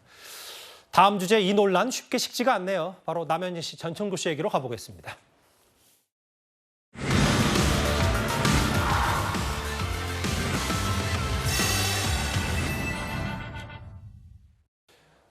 이수영 교수님, 네. 내일 전청조 씨가 구속이 될지 말지 결정이 됐고, 그런데 남현희 씨가 본인도 이제 여러 억울하다는 취지의 얘기를 하면서 대제신문 뭐 두렵지 않다, 대제신문 충분히 받을 수 있다 발끈을 했는데 이거 좀 어떻게 보셨어요? 뭐 본인은 애당초에 아무것도 몰랐다. 나는 피해자다. 심지어는 지금 그 전에 있었던 사건들도 난 아는 사건이 아니다. 이렇게 이제 주장을 하고 있기 때문에 그 연장선상에서 대질신문 내 받겠다. 나 거짓말 탐지기도 응할 생각이 있다. 이렇게 얘기하지만 그러나 대질신문이나 거짓말 탐지기 그렇게 만만히 볼 그 조사는 아니에요. 그렇기 때문에 특히 진술이 엇갈리는 이런 이제 서로 간에 뭐 책임을 공방하는 사이에서 대질을 하게 되면 사실은 있는 말 없는 말 뭐 물론 뭐 지금 포렌식 증거들이 다 있을 겁니다. 휴대전화도 있겠고요. 그렇습니다. 그걸 아마 검찰에서는 쥐고 그리고는 둘이 주고받는 내용의 진위를 아마 가릴 거예요. 그렇기 때문에 절대 그렇게 만만히 볼 이제 상황이 아니고 둘이 대질을 하면 할수록 아마 역할이 서로 굉장히 혼입돼 있다는 것들이 입증이 될 그런 개연성이 훨씬 더 크다. 그래서 아마도 그와 같은 조사 끝에는 지금 이 상황이 남 씨에게 절대 유리한 방식으로 진행되지는 않을 것 같다. 이런 생각을 접기가 어렵습니다. 예, 대제신문 뭐 실제로 이뤄질지 아닌지는 알 수 없습니다만 또 두 사람이 같은 고급 아파트에 살다가 또 만약에 대제신문이 되면 경찰서에서 만날 가능성도 있고요. 거짓이 진실처럼 퍼지고 있다고 하는데 경찰이 또 어떤 주장을 할지도 좀 잘 지켜보겠습니다. 사실 전청조 씨 얘기를 하고 지금 사실 세간을 떠들썩하게 하고 있기 때문에 전청조 씨의 그동안의 사기 행각 혹은 본인이 영어를 잘 쓴다는 뭐 IM 뭐 이런 것들이 유행어로 좀 했는데 여기에 조국 전 장관이 참전을 했거든요. 장혜선 최고위원님, IM 신뢰, IM 공정, IM 상식, IM 법치, IM 정의. 근데 저는 좀 뭐 본인도 정치적 공방을 최근에 유행어에 뭐 같이 편승해서 할 수 있는데 보니까 또 4시간 만에 이 문장을 좀 바꿨더라고요. 일단 낄끼빠빠 했으면 좋겠습니다. 좀 낄 때 끼고 빠질 때 빠졌으면 좋겠는데 이게 유행이라고 해서 뒤늦게 숟가락 올리려는 거 참 올드한 586 감각이다라는 혹평을 안 할 수밖에 없고요. 할 수밖에 없고요. 처음에는 그냥 저렇게 패러디만 했어요. 그러니까 댓글이나 네티즌 반응이 이게 뭐지? 자아 비판인가? 이게 전청조 씨가 많은 비판을 받는 것처럼 조국 전 장관이 스스로 법치와 공정과 상식을 내세웠었지만 그거 다 어겨서 대법원 확정 판결까지 나왔잖아요. 그러고도 반성 안 하고 있잖아요. 이거 해킹당한 건가 싶으니 뭔가 화살을 돌리고 싶어서 4시간 뒤에 저 밑에다가 누가 떠오르나요? 라고 올리는 것도 참 우픈 해프닝이고요. 누가 떠오릅니까? 조국 전 장관이 떠오르지. 차마 제가 조국 전 장관과 전청조 씨의 이름을 섞은 인터넷 패러디까지는 언급하지 않겠습니다만 저걸 4시간 뒤에 단 것도 우습고 달아도 우리 국민들과 네티즌들의 반응이 이거 자아 비판 아니냐에서 크게 변하지 않는 것도 참 우습고 씁쓸한 대목 같습니다. 다시 한번 강조하겠습니다. 아까 앞서 나갔던 지금 펜싱협회 30억 기부설 이 부분에 대해서는 대한펜싱협회 반론도 있으면 바로 하고요. 아직은 보도 수준, 의혹 수준인 거를 전청조 씨의 주장인 그 부분을 여러분들도 많이 고려하셨으면 좋겠습니다. 얘기까지 만나봤습니다. 지금까지 들은 여러분들의 목소리를 만나볼까요? 첫 번째 댓글입니다. 돈 풀 때는 좋죠. 빚은 누가 갚나요? 이재명 대표의 뭐 돈 풀기 이 부분을 좀 비판하신 건가요? 예. 친윤 비윤 따지지 말고 능력 인물 영입해라. 국민의힘에게 쓴소리 하셨습니다. 예. 살찐 고양이가 실제로는 귀여운데 예. 비윤계에서 이철규 전 사무총장 비판한 이 목소리를 좀 하신 것 같고요. 김영민 의원님 예절 교육이 필요합니다라고 하셨습니다. 마지막 보겠습니다. 전종도 씨 결혼을 도대체 몇 번 한 거냐? 지금 뭐 여자 남자 가릴 것 없이 몇 번 했다는 얘기가 좀 흘려오기 때문에 알겠습니다. 댓글 5개 모두 감사드립니다. 마지막 주제 이 얘기 가보겠습니다.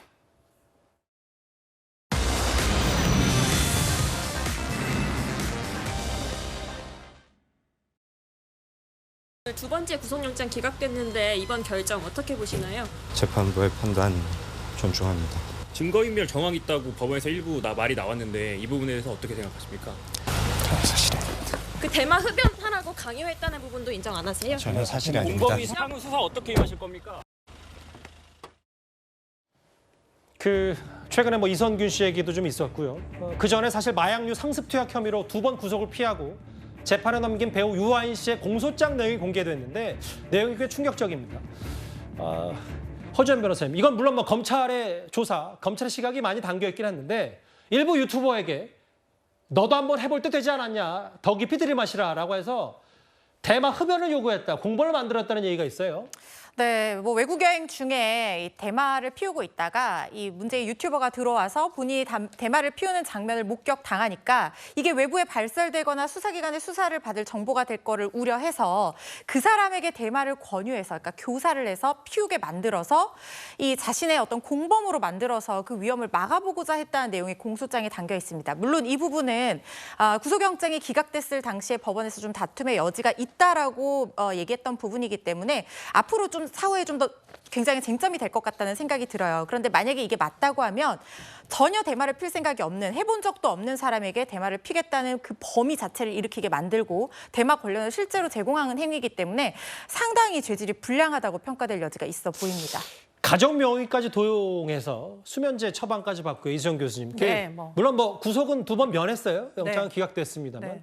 공소장에 내온 내용, 그리고 그 양도 제법 되기 때문에 좀 어떻게 받아들이셨습니까? 네, 뭐 아주 좀 진전이 많이 되고 죄질이 안 좋다 이런 생각이 드는데요. 지금 이제 아버지 이름으로, 아버지 명의로 34번을 프로포폴을 추가로 이제 그 약을 처방을 받았고, 그리고는 타인의 명의, 뭐 누나를 포함해서 40여 차례 타인의 이제 주민번호로다가 지금 이렇게 처방을 받다 보니까 이거는 뭐 이루 말할 수 없는 이제 뭐 이 여러 번의 상습적인 이런 이제 처방 불법 투약이다 이렇게 보이는데 그 양을 보면 양이 정말 놀랍게도 9.6리터예요. 9.6리터가 얼마나 크냐면 우유 큰 팩으로 자그마치 6개 분량, 아주 눈곱만큼만 있어도 정말 정신없이 수면에 이제 취할 수밖에 없는 약물을 그렇게 많이 지금 투약을 받은 거 보면 지금 이 사람이 지금 제정신인가, 이게 이제 회복이 가능할까가 의문입니다. 일단 뭐 재판 과정 잘 지켜봐야 되겠습니다만 공소장을 통해서 눈에 띄는 의혹들이 하나 둘 더 혐의가 보여졌습니다. 알겠습니다. 목요일 뉴스탑10 준비한 소식은 여기까지입니다. 곧바로 뉴스웨이가 이어지니까요. 많은 시청 바랍니다. 여러분 고맙습니다.